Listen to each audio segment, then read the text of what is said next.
in the conservative movement. I would postulate that it's the duty of this body, in that they represent 139,000 Republicans, to assert that he has failed. He failed as the appointed chair in raising funds. He actually refused to raise funds, even though he indicated to a number of people that he knew lots of people who were prepared to donate as soon as he took over. The fact is, if he were truly a conservative and truly a Republican, he would have been trying to help us get, as we successfully did, more Republicans elected. Now, what you have is a loud group, but small group of people who have bullied and intimidated and threatened, and currently have enlisted even the attorneys for Ron Paul to try to coerce this body by threatening to file lawsuits against us. I think Wayne Anthony stopped just short of that. So my complaint is simple.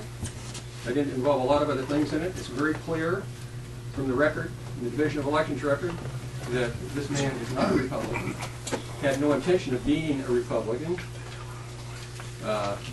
apparently had some distaste for it since he kept registering for conventions and then changing his registration after the convention. And I would say that it is the duty of this body, it is the duty of this body to vote to remove him for failure to perform the duties to which he pledged himself when he was elected. And that was not just as the chair-elect, but it was as provided for in our rules to step up, learn the procedures, work as a chair, and raise funds and help get Republicans elected. This man failed abysmally. Not only that, in all probability, he actually damaged the ability of Republicans to get elected. Thank you. That's all I have to say. Rebuttal? Cross? That's the most outrageous thing I've ever heard. And I again request a continuance so I have a chance to meet with this gentleman to find out what his defenses are. We're supposed to be working towards building a Republican Party, and his allegations are he brought too many people into the Republican Party and they weren't my kind of people. That isn't the Republican Party I knew about and I worked for 50 years.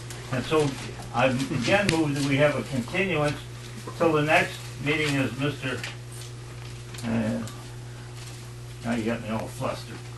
Seekins. Mr. Seekins, Ralph, that's better, Ralph. As Ralph has suggested the next meeting so that I have a chance to meet with this fellow and prepare a defense. But there wasn't much of an offense, except it was offensive. Is there a second to the motion? We have a second on the phone from the secretary. Who's the second for point of order? Who's the second? I could just The identify secretary, themselves. Alice Lipton. Any discussion? Stop discussing. Madam Secretary, are we ready for a roll call? Yes. Find my rule again. You guys keep doing it. All right. Randy Rudrick. No. Steve Culligan. No. Ralph Seekins. No. Debbie Joslin. No. Alice Loika. Becca Zerps. Rick Shattuck. No. Jason Rampton. No. Steve Strait. No. Bruce Schulte. No. Mike Tarianen. Yes. Paulette Simpson. No. Bert Stedman. No. Myrna Maynard. No. The nays have it. Mr. Chairman. Yes. Mr. Chairman,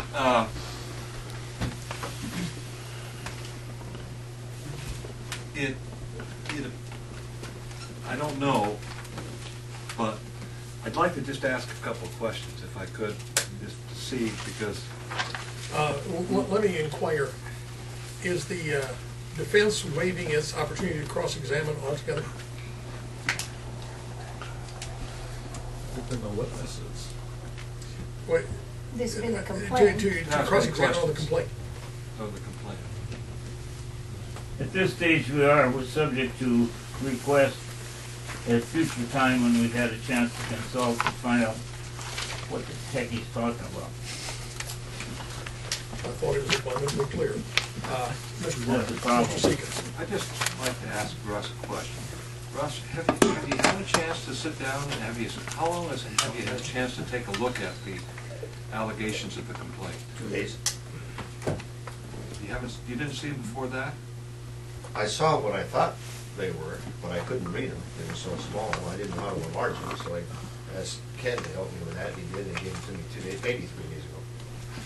I gave him a copy of larger typeface on the 13th. I think I mentioned that in my letter, which has been circulated to everybody. Let me make sure that that's correct. As a matter of fact, I pointed out 6 problems you're going to have, and you've had 5 of them already. Oh, he told me the first time he saw a legible copy of the complaint was on January 14th. January 14th. I gave him a copy of Rex, larger typeface. this is Ralph. I'm just trying to ask a couple of questions here, kind of as a point of personal privilege. Okay. Is that okay, Rich? Get the privilege thing, but I'm not sure who the guy in the background is. That's Ken Jacobus. Ken Jacobus, another lawyer. A witness, though. I don't represent anybody here, regardless of what has been said. But I'm not a law. Can we listen to our national committee man and his questions? They may be helpful to me. Yeah, and I'm not a lawyer. I'm just a used car salesman. That puts me higher up on the level of public confidence. That's true. But so, I mean, I saw the complaint here at least more than a week ago online. I saw 2 versions of it. One had real small type, which is the one that Mr. Millette says he got, and he wasn't able to read it. I have a copy of the complaint with larger typeface, which old guys like me who wear glasses were able to read. And I think Mr. Millette has a glasses I'm a issue lot problem older than too. you, and I could read it. But I just. Is that no, not it wasn't that typeface. But It was really small, There like was only about one 6 points. typeface. There was only one typeface. It was never printed in. so, what, Russ, just looking at it, would it have been roughly about that size typeface? No. No? I wish I had a copy of the small one. I can see that. Yeah. Yeah, it's bigger than that. I'm just trying to find out because it made a. Just let me finish it. Just let me ask a couple more questions, Russ. Yes, sir. Mr. Shattuck, what can we do for you? Please, I don't think this is particularly fair to the last case or others to sort of change the format slightly. No, I this is preparatory to something. Seriously, Grant, Rex, would you grant Mr. Seekins an opportunity to explore the rabbit trail he is hunting on at this time? that's right. It's a good Sure, I rabbit trail. would, but I'm not sure about Ken Jacobus and 20 lawyers sitting in the room. I will take your guidance, and we're listening to Mr. Seekins in a dialogue with Mr. Millette, and not any unengaged lawyers.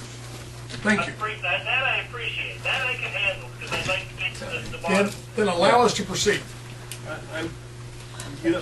I'm eager in all of this to hear some facts, to hear some open discussion of the allegations, and make some determination as to whether or not they're valid, or whether or not they're pertinent, or what level they rise to, frankly. And what I'm detecting at this point is, for one reason or another, maybe I'm wrong,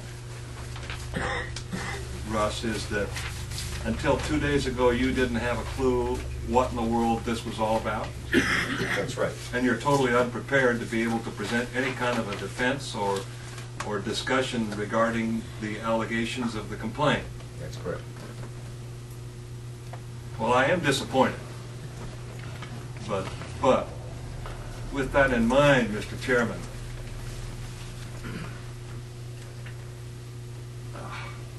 I hate to do this, but We have some folks that might like to ask some questions. yeah, maybe that I would be mean, okay. we've extended a great liberty to you.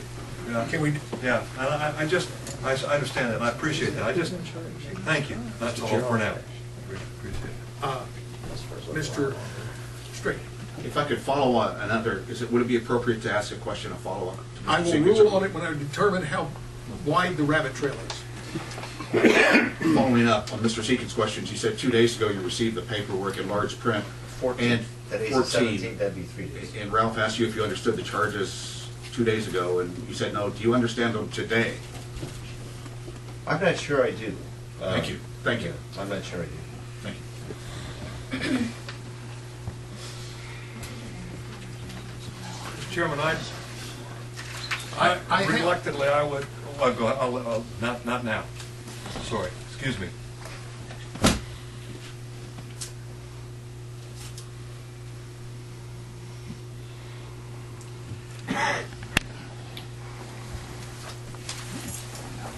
May I make a comment?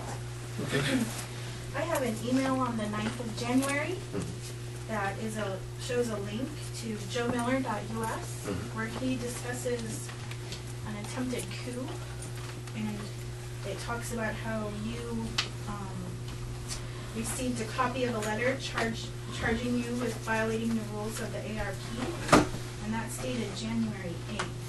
Okay? So is that an incorrect statement by Joe Miller also? I don't know what's. Because I'm sorry, I'm gonna, if I may take the liberty of the moment, I'm frustrated with this proceeding this evening.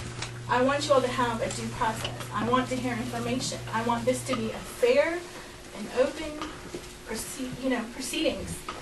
But also, please understand that I took time out of my life and expense and spend money out of my pocket to be here with the full understanding that we were going to engage in gathering that information, hearing both sides of this.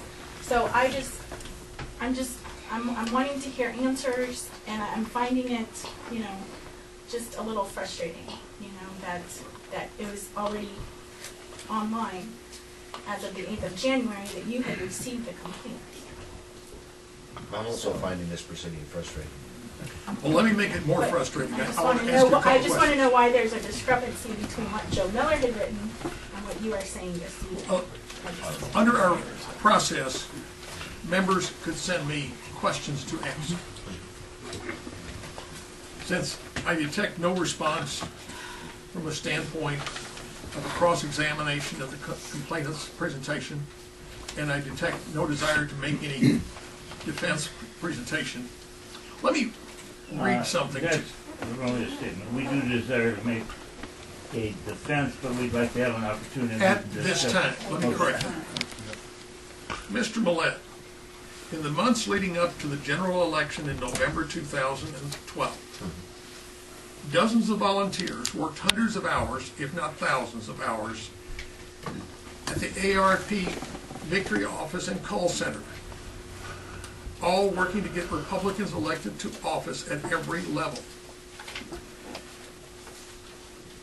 In addition, a smaller contingent volunteered on-site at key polling locations as poll watchers and at the Division of Elections on and after Election Day to monitor absentee and question ballots. Throughout this time, you were not seen to participate in any of these activities, even though these activities are the key activities of getting Republicans elected during every election cycle. Given that this would have been an invaluable learning opportunity for the chair-elect, could you please help the SEC understand why you did not see fit to participate in any of these activities? Point of order. Mr. Chair, is this the 10 minutes that I should time for questions in general? Since this is the first question we've asked, But is it does it fall in the 10 minutes? to the best of my knowledge, I have one more, so I'm not concerned about time. A point of order then, Mr. Chairman. You seem to be conducting the prosecution by asking these questions. I have, under the orders that we have adopted, the questions from the members, I am instructed to read. Okay. Which falls That in was the more 10 of a minutes. speech from the member than a question. I But, shaped the argument, since we're having difficulty connecting, I read the complete content of the question and then asked, given that this would have been an invaluable learning opportunity for the chair-elect